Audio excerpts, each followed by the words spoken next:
AirPods, ruang podcast politik. Assalamualaikum warahmatullahi wabarakatuh. Shalom, Om Swastiastu, Namo Buddhaya, salam kebajikan dan salam solidaritas. Nah, kembali lagi nih di AirPods, ruang podcast. Dan kali ini kita ada segmen atau sesi yang cukup menarik karena bakalan bahas sesuatu yang agak happening mungkin akhir-akhir ini ya. Lagi dibahas banyak orang nih. Apa tuh? Ya, kita hari ini bakalan bahas politik bersama. Kita sudah ada Ketua DPD PSI Sidoarjo dengan Bro Firmansyah depan saya. Terima kasih Barogiku. Ya, mungkin kita tepuk tangan dulu.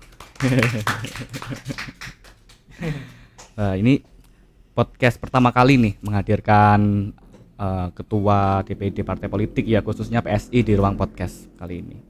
Oke nih, Bro Firmansyah, kalau boleh tahu ini Bro Firmansyah sudah berapa lama sih jadi anggota PSI? Kalau awal mulanya sih simpatisan Mas Simpatisan. ya. Simpatisannya mulai 2018 pasca pemilu presiden. 2019 maksudnya? Ya, 2019. Oke. Simpatisannya mulai 2018 sih. Oh ya, 2018. Pertama coba-coba masuk-masuk di partai politik. Kalau Bro Firmansyah sendiri nih, kenapa sih akhirnya kok tertarik gitu dengan PSI? Dan ceritanya gimana sih bisa gabung dengan PSI? Untuk ketertarikan di dunia politik sih, pertamanya itu ketidakpuasan dalam pelayanan pemerintahan sih sebenarnya. Saya dulu pemuda yang apatis sekali tentang politik. Apa sih politik itu dan lain-lain ya, pokoknya nggak mau tahu lah dari politik. Soalnya stigma politik menurut saya dulu ya kembali lagi ke uang gitu. Awal mulanya jadi simpatisan sih, pengen ikut-ikut aja, tapi lama-lama saya menemukan sesuatu yang beda di PSI ini. Ideologi PSI ini sangat menarik sekali untuk mewadahi kaum muda, kaum milenial dalam menyalurkan aspirasinya tentang politik. Karena gini, kita pemuda ini rugi sekali, misalkan kan banyak di masyarakat sekarang pemuda yang masih belum melek politik. Iya, benar sekali. Tapi kenapa saya masuk dan akhirnya serius di politik itu karena melihat fenomena di masyarakat seperti pelayanan yang kurang memadai dan lain-lain. Contohnya misalkan yang dapat bantuan ya itu aja. Terus pelayanan kesehatan atau respon masyarakat tentang kesehatan cenderung lambat dan lain-lain. Maka dari itu PR kita semua untuk kaum muda dan kaum milenial untuk berkolaborasi dengan pemerintahan atau kita ingin merubah sistem di pemerintahan itu, mau nggak mau kita harus masuk dalam sistem tersebut. Ya, sangat setuju sekali. Jadi kenapa saya harus memutuskan masuk partai politik? Karena itu tadi ketidakpuasan saya sebagai pemuda dalam mungkin ketidakpuasan dengan pemerintah begitu ya, dengan program-programnya dan kinerja begitu. Jalannya kurang cepat lah. Iya, sangat menarik sih begitu. Apalagi tadi Bro Firmansyah sendiri mention tentang ideologi PSI ini yang cukup menarik ya. Boleh dong kita diberitahu tentang sedikit banyak tentang selayang pandang PSI begitu. Kalau PSI ini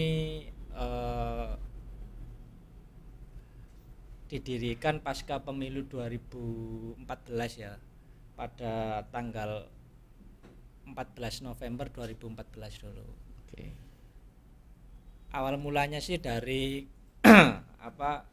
kumpulan beberapa founder dari PSI, anak-anak muda milenial di PSI di Jakarta sana, ngopi-ngopi santai. Akhirnya ya sama saja sih yang saya ceritakan tadi, bahwa mereka tidak puas kerja. Tapi setelah kepemimpinan di Gubernur Joko Widodo, sistem itu berubah. Akhirnya mungkin inspirasinya kenapa PSI berdiri ini dari Presiden Jokowi. kita, dari Pak Jokowi juga. Akhirnya semangat itu tumbuh dari sana. Akhirnya mendirikan sebuah partai politik yang dikendarai beberapa kaum milenial muda sekarang ini. Ya, terus kemudian akhirnya dengan lambat laun PSI akhirnya berada di seluruh Indonesia begitu ya, khususnya Ya, di Sidoarjo saat ini kita. Boleh nggak sih Pak diceritakan sedikit tentang sepak terjang mungkin ya PSI di Sidoarjo khususnya?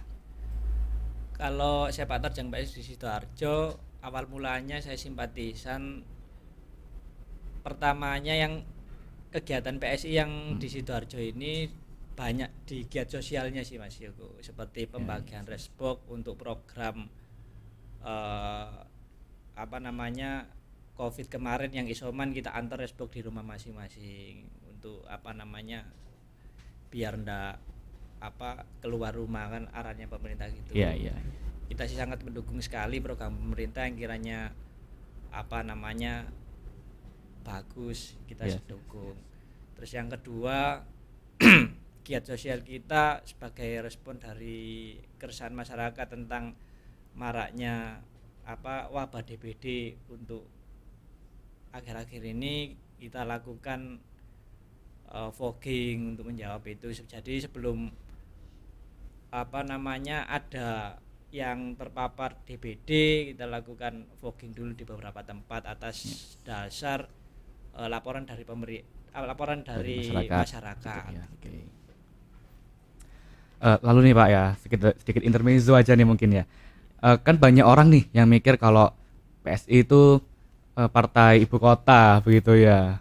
Kerjaannya cuma nyinyirin gubernur ibu kota begitu. Tapi kalau menurut Bro Firmansyah sendiri ini ya sebagai ketua DPD, bagaimana sih andil PSI ini dalam di daerah-daerah lain khususnya Sidoarjo begitu?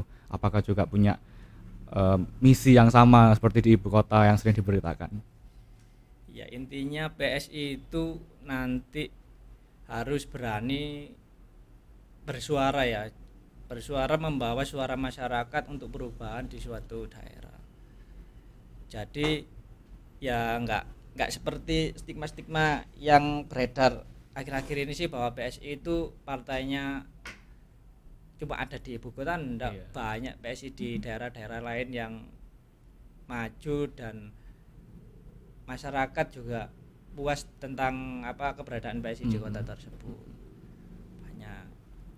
Jadi satu hal lagi di PSI ini menariknya bahwa apa namanya ketika saya masuk dan beberapa apa ya namanya riset di partai-partai lain apa namanya bahasanya apa yang membandingkan lah, Studi banding begitu studi mungkin ya. banding ya di PSI ini ada yang beda tidak adanya apa namanya mahar politik kita gak mau nyalek dan lain-lain. Jadi kita kalau cari caleg itu nanti berdasarkan kurikulum vitae dan sepak terjang atau bagaimana penokohan caleg di daerahnya. Jadi gini, untuk caleg PSI itu wajib menguasai seluk-beluk daerahnya tersebut. Ketika ada kekurangan bisa apa responsif, bisa apa namanya reaktif untuk menjawab keluhan masyarakat untuk disalurkan di program pemerintah gitu Mas Yoko. Oh iya. Terus nih Pak ya, mungkin kita langsung lanjut aja ke pertanyaan berikutnya nih. Menurut Pak Bro Firmansyah nih, bagaimana sih PSI bisa membangun ruang ya atau membangun massa, membangun kekuatan kalau dalam konteks ini mungkin di Sidoarjo begitu, dan apa sih kemudian yang ditawarkan PSI kepada masyarakat Sidoarjo secara umum? Pertama untuk membangun strategi kita membangun ruang dalam apa konteks apa masa di Sidoarjo ini, yaitu tadi melalui giat-giat sosial, terus pelayanan. Nanti ke depan kita ada pelayanan pendampingan hukum Mas Yoko, pendampingan hukum. Jadi siapa-siapa yang boleh pemuda, boleh siapapun masyarakat Sidoarjo yang butuh pendampingan hukum bisa melalui kita konsultasi dan lain-lain sampai dibantu nanti. Oke. Insya Allah gratis nanti Mas Yoko. Begitu ya, mungkin itu sih kalau saya menggarisbawahi tadi banyak banget poin gratisnya. Pertama tidak ada mahar politik, tidak ada politik uang, dan juga giat-giat sosial yang yang PSI berikan itu gratis juga begitu Pak ya. Oke. Kemudian konsep apa sih Pak yang akan ditawarkan untuk masyarakat Sidoarjo ini? Kenapa kok harus PSI begitu mungkin ya kalau secara bahasa yang lebih general? Iya. Kenapa harus PSI? Karena gini, kita PSI Sidoarjo ini fokus pada penguatan ranting-ranting sayap-sayap di daerah, di desa-desa gitu Mas. Jadi ketika masyarakat desa ada keluhan langsung bisa direspon dari ranting-ranting kita. Jadi informasinya cepat untuk kita follow up kan ke pemerintah pusat gitu. Yes. Jadi misalkan contoh ya, misalkan contoh dalam pembangunan infrastruktur, katakan ada baru akhir-akhir ini kan namanya pembangunan infrastruktur itu kan jalan lubang harus viral dulu baru direspon. Jadi ke depan harapan kita, harapan PSI di Sidoarjo, sebelum viral itu tim kita sudah responsif atas keluhan masyarakat di bawah, jadi segera kita salurkan ke pemerintah pusat untuk segera ditindaklanjuti gitu Mas Ibu. Ya, jadi mungkin konsep yang ditawarkan keterbukaan informasi Iya, gitu ya. keterbukaan informasi sebagai jembatan. Biasanya masyarakat desa itu kan mau adu itu kadang bingung adu kemana dan lain-lain. Nah di situ PSI hadir gitu Mas Ibu. Jembatan masyarakat untuk mengangkat atau menyampaikan keluhan-keluhan kepada pemerintah pusat supaya segera direalisasikan. Oke. Terus nih ya, mungkin kita bahas tentang harapan ya, karena tadi kan banyak tentang tujuan dan cita-cita mungkin yang sedikit banyak dipaparkan oleh Pak Firmansyah. Mungkin harapan PSI nih Pak, secara umum ya untuk masyarakat Sidoarjo, untuk pembangunan di Kabupaten Sidoarjo ini kedepannya seperti apa yang diinginkan oleh PSI? Ya kalau secara pembangunan sih dari segi SDM-nya supaya masyarakat Sidoarjo khususnya kalau milenial dan pemuda jangan apatis tentang politik. Apatis tentang politik maksudnya kita di politik ini sebenarnya politik ini adalah suatu, kalau menurut saya ya, kalau menurut saya politik ini suatu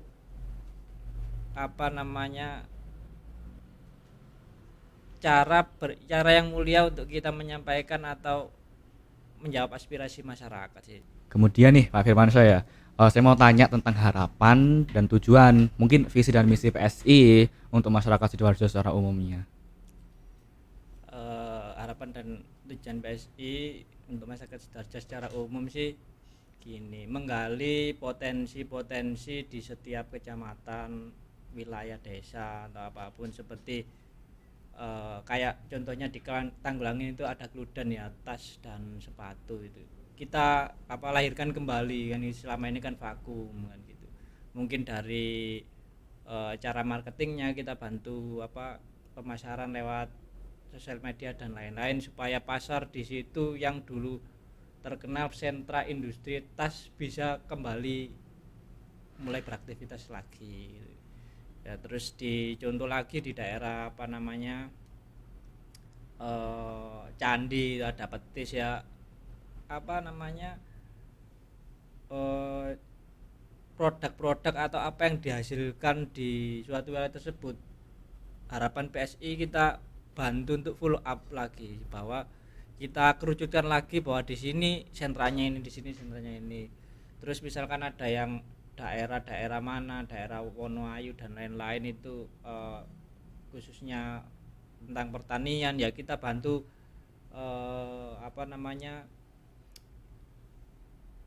itu pengelolaan hasil taninya, contohnya seperti gabahnya nggak dibeli sama broker dengan harga murah dan lain-lain. Kita bahasanya dibuatkan suatu lumbung pangan, dan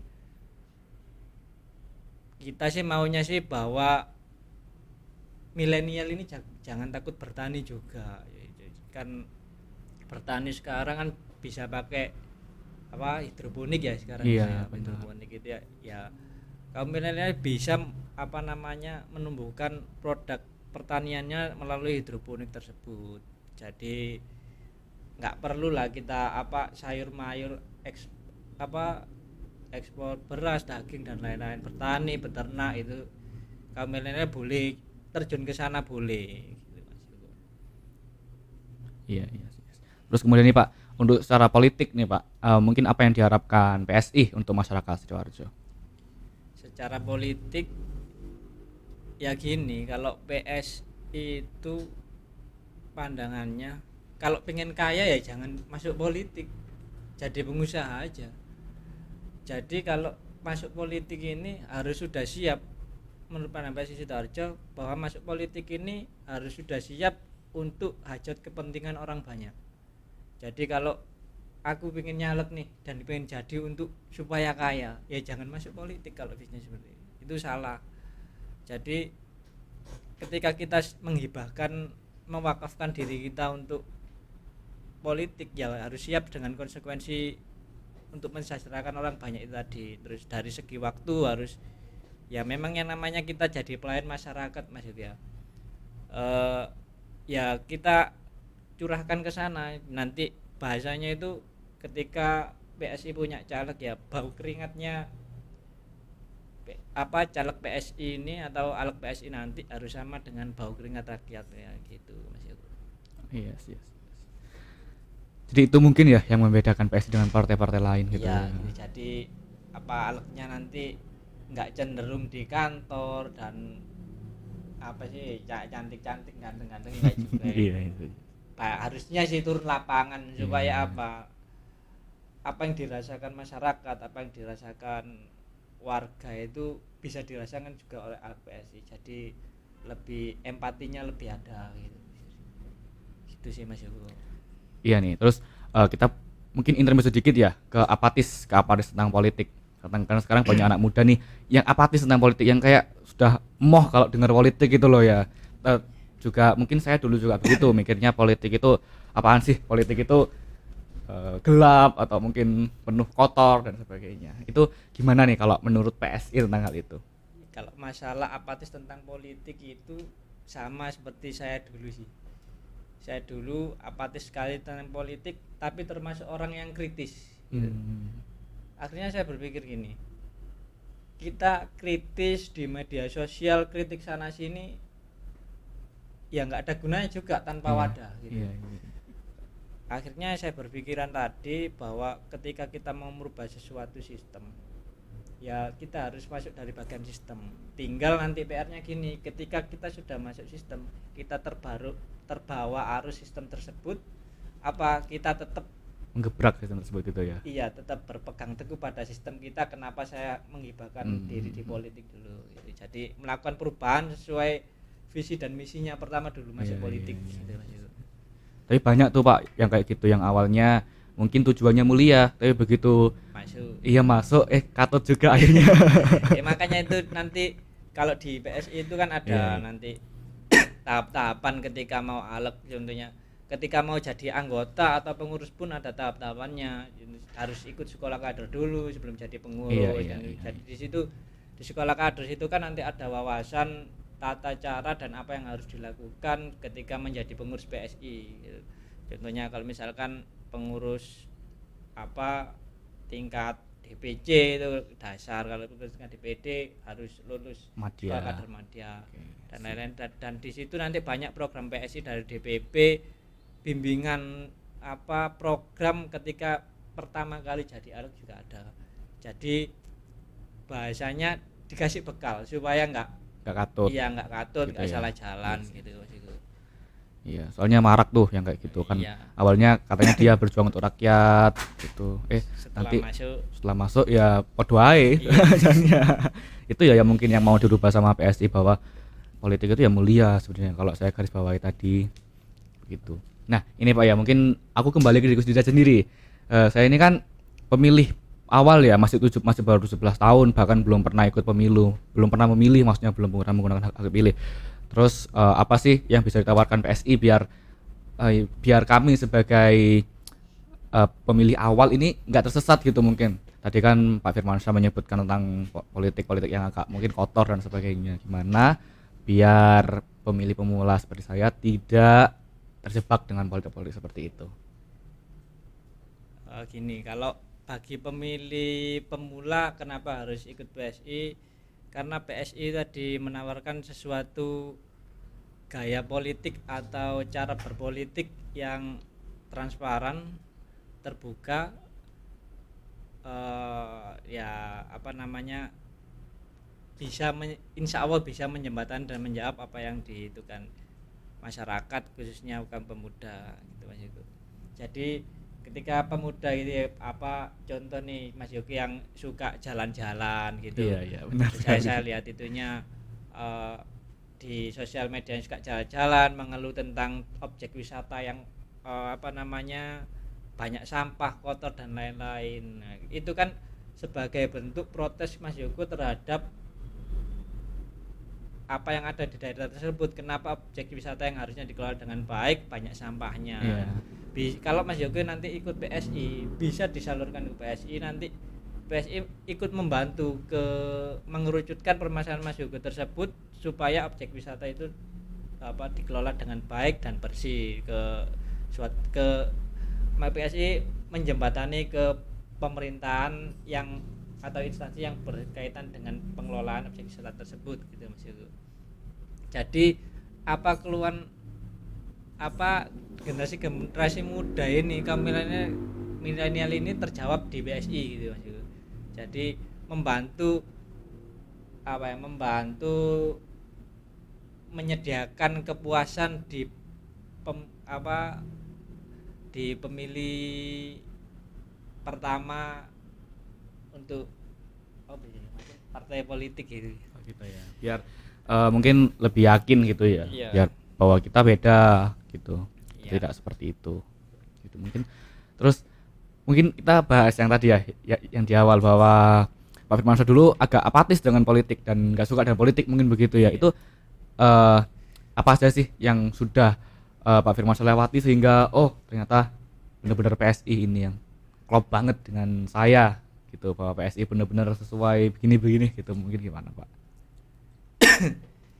Ya itu tadi, PSI itu menawarkan sesuatu hal yang beda. Contoh bahwa umumnya ya, pada umumnya bahwa semua yang masuk partai politik itu umumnya harus yang berduit, jadi kalangan-kalangan kelas atas yang hanya Iya, bisa masuk iya, politik. benar.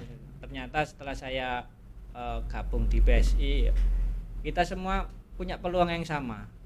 Di PSI itu punya peluang yang sama untuk bisa maju sebagai calon legislatif.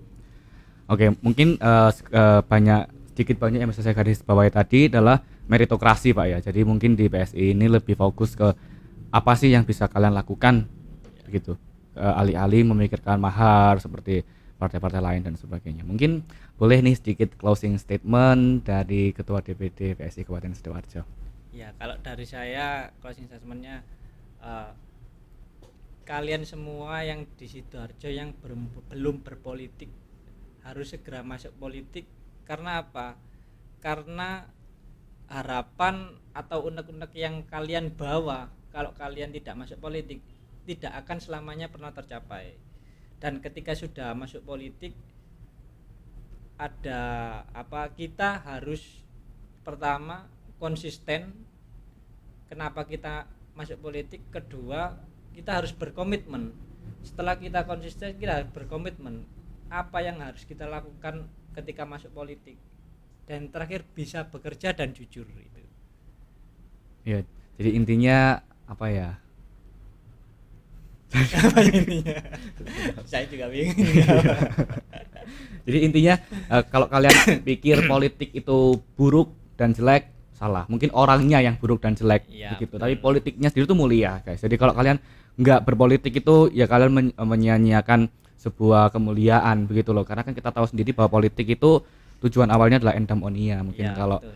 mungkin kalau kalian tahu ya, kemarin tuh barusan ada sekolah kader dari PSI dan isinya membahas tentang isu lingkungan, isu-isu yang sedang happening mungkin di masyarakat dan perlu kita tangani bersama begitu loh. Jadi bukan melulu terkotak-kotak dengan mungkin stigma kita tentang politik yang seperti itu gitu. Ternyata politik itu juga punya peran yang sangat besar sekali begitu loh.